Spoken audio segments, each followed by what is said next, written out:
It's time to react.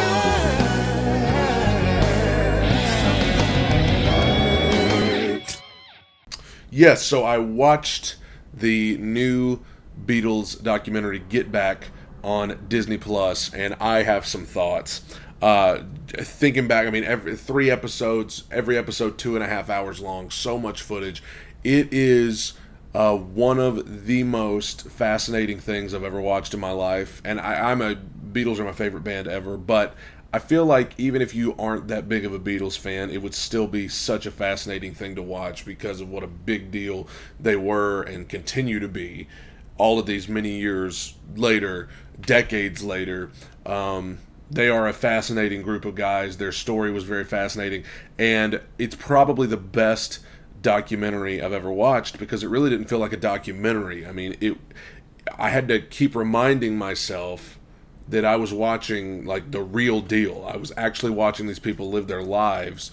This wasn't a movie with actors portraying them. This was actually them. This was how they existed in real time. And that was so fascinating. And it was, most documentaries you watch, it's people sitting there talking about that artist or that topic. But this was just them. You didn't need to hear anybody else talk about them. You could just sit there and watch them get all this done. And it was so fascinating to watch, to see, to hit, like, Let It Be. Many people say that's the greatest song of all time. And to watch the moment that song was written in the studio, like, how cool is that? To see the moment that Get Back was written in all of these different songs that we've come to know and love.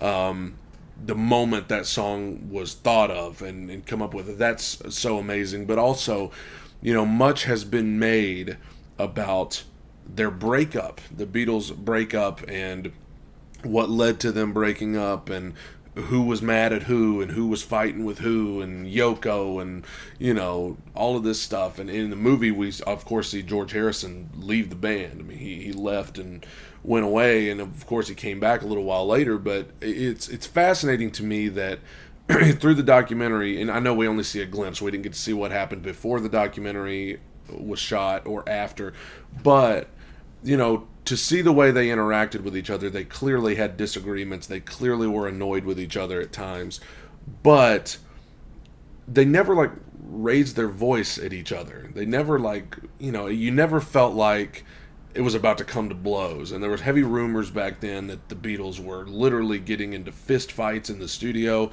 But to watch them in this documentary, I mean, yeah, they had disagreements, but they never were in each other's face and were like, we're gonna take care of this outside, that kind of thing. Now, maybe that was because it was obvious throughout the documentary they were smoking a lot of different things, right? So that probably had them feeling a little more laid back than they would have been. Maybe if they hadn't been on that stuff, maybe they would have come to blows. I don't know. But in any event, I think they're genuinely more like siblings, probably, the way they would fight. But then ultimately they always worked it out. I mean, even once they split up for good, they all were on good terms with each other, just a few years later. But that's kind of what it felt like to me. It never felt like anybody was about to start throwing a punch. It just, they were disagreeing with each other. I think the Beatlemania, it was obvious in this documentary, had kind of worn on them.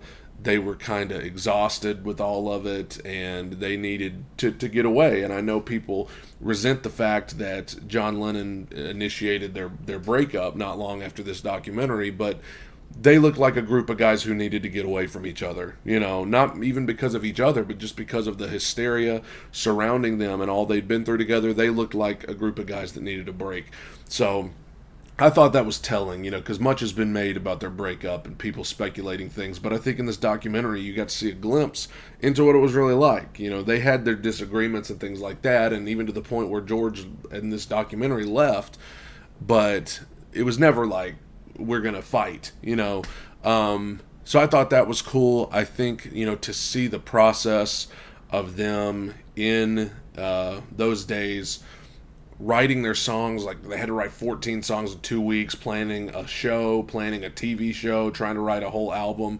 I thought that was I was getting stressed just thinking about it, but they're goofing off in the studio. And that's another thing, that even though they were disagreements and they weren't getting along. When it came time to play, they were all happy. Like it felt like the music and their love of music was really what kept them together as long as they were, because you have a scene where John and Paul are arguing about who's leaving, and you feel like you're in charge of everything, blah blah blah blah blah. But then like the next scene, they're having a blast jamming in the studio, and I think that was kind of what kept the Beatles together as long as they were together, was their love of music, their love of rock and roll. When they started playing, they were good, and I did a video about this. But when they got time for the rooftop concert there at the end, man, they they were ready to go. There was so much energy. I know it was freezing outside that day, but I mean they were having a blast up there. And a lot of people have said that rooftop thing was a sad conclusion to the Beatles because there was no live audience right in front of them. But I thought it was a perfect conclusion because they were sick of the live audiences. They got to play and people got to hear them, but they didn't have to be swarmed by people. They just had a blast, and you could tell they were feeling good up on that roof playing music, and that was a special thing to see after all the arguing, all of the disagreements. The music brought them together in the end, and they made it happen. I thought that was great. I think, obviously, Paul McCartney is still the MVP of the Beatles, in my opinion. He, really, I think, was the best Beatle, and that's not to take anything away from the other three. But I will say, after watching this, I think George Harrison is a very underrated part of them. I think he was, I think he deserves more credit. He wrote some hit songs. Something, Here Comes the Sun, it's their number one song on Spotify, and he wrote it. While My Guitar Gently Weeps, I think, seeing how shy of a person he was and how he was not the type to enjoy that Beatles hysteria, but he stuck it out and he worked his way in as a writer with John Lennon and Paul McCartney after years of just being a background guy. He worked his way to the forefront and got some big time songs cut by them, and was a key member and was speaking his mind in this documentary in their rehearsal time. So I got a lot of respect for George Harrison. I think he's underrated. Ringo, you can't appreciate him enough because he brought a very calming presence to the band, it seems. Very happy-go-lucky guy who was just glad to be there, and a very calming person who was never really a part, at least in the documentary, he never seemed to be a part of the disagreements. Yoko was there, right, and a lot of people view her as like the Wicked Witch of the West that ruined everything. But I think that from the looks of it, and Paul McCartney has said this in interviews, how are you going to get mad at John Lennon for being in love with somebody? He was in love with her. He wanted to be with her every second of every day. And yes, it did draw him away from the Beatles, but like, he grew up and found somebody he loved and wanted to be with her. I mean, you're going to get mad at the guy for that? You can't get mad at the guy for that. So she probably gets a little too bad of a rap. She probably gets a little too much blame for that. But and then obviously John Lennon was, he was John Lennon. I mean, he was funny, he was goofy, he was wacky, but he could write his face off. He was a writing machine as well. And I think that as a musician, I think he may be underrated. We know he's a great lyricist.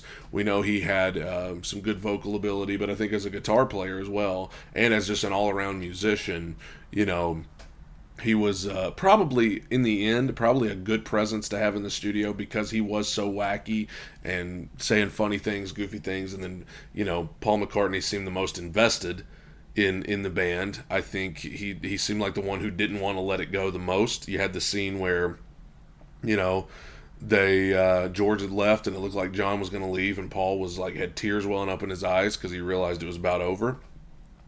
And Paul McCartney's still touring to this day and still doing the Beatles catalog every night in concert. I think that tells it that he still has a very special place in his heart and didn't want to let it go, whereas the other three guys may have, but he didn't want to let it go. He loved being a Beatle, and maybe the other three guys may have even resented it a little bit. But it's a great documentary. You need to watch it. Even if you're not that big of a Beatles fan, it is so fascinating to watch. You need to go check it out. You need to go watch it on Disney Plus. If you just get a Disney Plus subscription for like a day or two and watch it and then cancel your subscription, it's probably worth the $8 or $9 $10 that it would be to get the Disney Plus subscription, in my opinion. The rooftop concert, unedited in its entirety, so cool. And Billy Preston as well. How about Billy Preston, who really came in there and saved him because he was really the missing piece on that album. Tremendous work by him. So amazing to see, unfortunately, so many people in the documentary that have since passed. We know the story of John Lennon, George Harrison, who passed away in 2001. There were some other people, wives and things like that, girlfriends at the time that ended up becoming wives that passed away. Such a sad thing to see, but also cool to get to witness them, living their life, even though how things turned out for them later. What a tremendous documentary. What a great band. They're just the best band ever. And to watch them put together Let It Be, the song Let It Be, which is probably my favorite song of all time, at least top 5. Such a special moment. Please go check out that documentary. The red subscribe button is below for me. You can check out some of my covers of Beatles songs. And go watch the Get Back documentary. Take it in, soak it up, bye.